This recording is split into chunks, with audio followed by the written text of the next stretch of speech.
بسم اللہ الرحمن الرحیم۔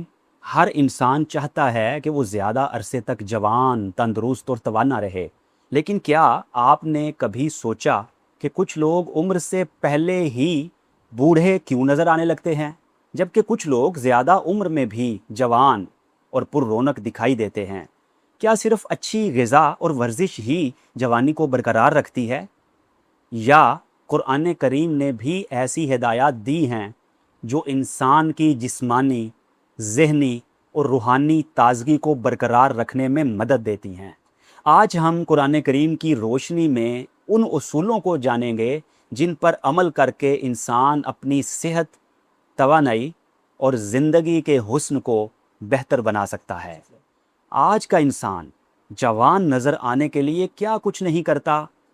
کوئی مہنگی کریمیں استعمال کرتا ہے، کوئی سکن ٹریٹمنٹس اور بیوٹی پروڈکٹس پر ہزاروں بلکہ لاکھوں روپے خرچ کر دیتا ہے، کوئی وزن کم کرنے کے لیے ڈائٹنگ کرتا ہے، اور کوئی گھنٹوں جم میں پسینہ بہاتا ہے۔ بعض لوگ تو اپنی عمر کے آثار چھپانے کے لیے سرجری تک کا سہارا لیتے ہیں۔ سوشل میڈیا نے بھی نوجوان اور پرکشش نظر آنے کی خواہش کو پہلے سے کہیں زیادہ بڑھا دیا ہے۔ بظاہر ایسا محسوس ہوتا ہے کہ جوانی صرف چہرے کی خوبصورتی، جلد کی چمک اور جسمانی ساخت کا نام ہے، لیکن جدید نفسیات اس تصور کو مکمل نہیں سمجھتی۔ ماہرین نفسیات کا کہنا ہے کہ انسان کی ظاہری عمر پر صرف اس کی خوراک، ورزش اور جینیات اثر انداز نہیں ہوتی، بلکہ اس کے خیالات، جذبات اور ذہنی کیفیت بھی نہایت اہم کردار ادا کرتے ہیں۔ مسلسل ذہنی دباؤ، خوف، حسد، نا امیدی، مایوسی، نفرت، کینہ، بے چینی انسان کو وقت سے پہلے بوڑھا کر دیتے ہیں، جبکہ سکون، امید، شکر گزاری، مثبت سوچ اور با مقصد زندگی انسان کے چہرے اور شخصیت میں ایک خاص تازگی اور شادابی پیدا کرتی ہیں۔ دلچسپ بات یہ ہے کہ جن اصولوں کو جدید نفسیات آج جوانی اور تازگی کا راز قرار دے رہی ہے، قرآن مجید صدیوں پہلے ان کی طرف اشارے فرما چکا ہے۔ جدید نفسیات کے مطابق جوان رہنے کا سب سے اہم راز ذہنی دباؤ کو کم کرنا ہے۔ مسلسل پریشانی، فکر اور اضطراب سے جسمانی صحت متاثر ہوتی ہے، چہرے کی تازگی، جلد کی چمک اور عمومی توانائی بھی کم ہونے لگتی ہے۔ یہی وجہ ہے کہ بعض لوگ اپنی اصل عمر سے کہیں زیادہ عمر کے دکھائی دیتے ہیں۔ قرآن مجید انسان کو ذہنی دباؤ سے نجات اور چھٹکارے کے طریقے بتاتا ہے اور اصول بتاتا ہے، جیسا کہ فرمایا، الا بذکر اللہ تطمئن القلوب، سن لو اللہ کے ذکر ہی سے دلوں کو سکون ملتا ہے۔ یہ آیت بتاتی ہے کہ حقیقی سکون کا سرچشمہ اللہ تعالیٰ کی یاد ہے۔ جب دل مطمئن ہوتا ہے تو اس کے اثرات انسان کے چہرے اور شخصیت پر ظاہر ہونے لگتے ہیں۔ ماہرین نفسیات یہ بھی کہتے ہیں، اگر آپ دیر تک جوان نظر آنا چاہتے ہیں تو اپنی امید کو نہ مرنے دیں، امید کو زندہ رکھیں۔ کیوں؟ کیونکہ جن کی امید زندہ ہوتی ہے وہ نشیب و فراز کا مقابلہ کرتے ہیں۔ اس کے برعکس نا امیدی انسان کو کمزور کر دیتی ہے اور اندر سے توڑ دیتی ہے، جس کے اثرات اس کے چہرے پر نمایاں ہونے لگتے ہیں۔ قرآن کریم واضح طور پر ارشاد فرماتا ہے، لا تیأسوا من روح اللہ، اللہ کی رحمت سے نا امید نہ ہو۔ امید انسان کے اندر زندگی کی حرارت اور تازگی کو برقرار رکھتی ہے۔ یہی وجہ ہے کہ پر امید لوگ عموماً زیادہ پرجوش اور جوان محسوس ہوتے ہیں۔ ماہرین نفسیات کے مطابق بغض اور نفرت انسان کے ذہن پر مسلسل بوجھ بنے رہتے ہیں۔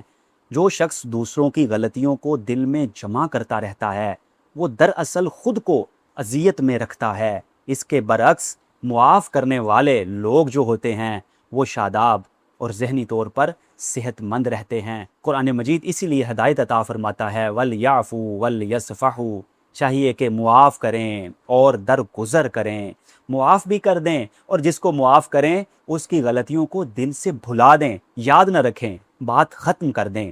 معافی دل کو ہلکا کرتی ہے، اور ہلکا دل انسان کی شخصیت میں تازگی پیدا کرتا ہے۔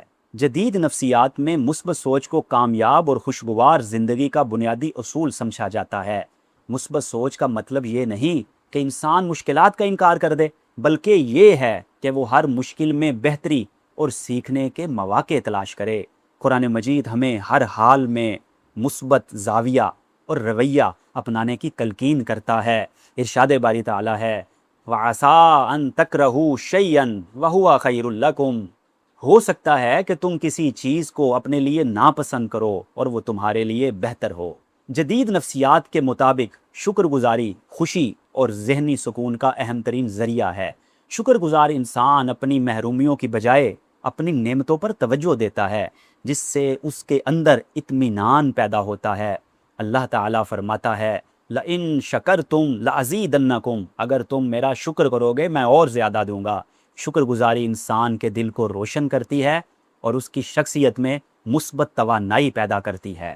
ماہرین نفسیات کے مطابق دوسروں سے مسلسل موازنہ اور حسد ذہنی دباؤ، بے چینی اور احساس محرومی کو بڑھاتا ہے۔ حسد کرنے والا شخص اپنی خوشیوں سے بھی لطف اندوز ہو نہیں پاتا اور وہ اپنی ہی آگ میں جلتا رہتا ہے۔ لہٰذا قرآن کریم ہمیں حسد سے بچنے کی تلقین کرتا ہے۔ اللہ رب العزت ارشاد فرماتا ہے وَلَا تَتَمَنَّوْا مَا فَضَّلَ اللَّهُ بِهِ بَعْضَكُمْ عَلَىٰ بَعْضٍ، اس چیز کی تمنا نہ کرو جس میں اللہ نے بعض کو بعض پر فضیلت دی ہے۔ عجیب بات یہ ہے کہ ہم حاسدین کے شر سے پناہ تو مانگتے ہیں، مگر یہ نہیں سوچتے کہ کیا ہم بھی کسی کے لیے حاسد تو نہیں، ہم بھی کسی سے حسد تو نہیں کر رہے۔ یہ بھی ہمیں سوچنا چاہیے۔ ماہرین نفسیات کہتے ہیں کہ مسلسل خوف اور اندیشے انسان کے اعصاب کو تناؤ میں مبتلا رکھتے ہیں۔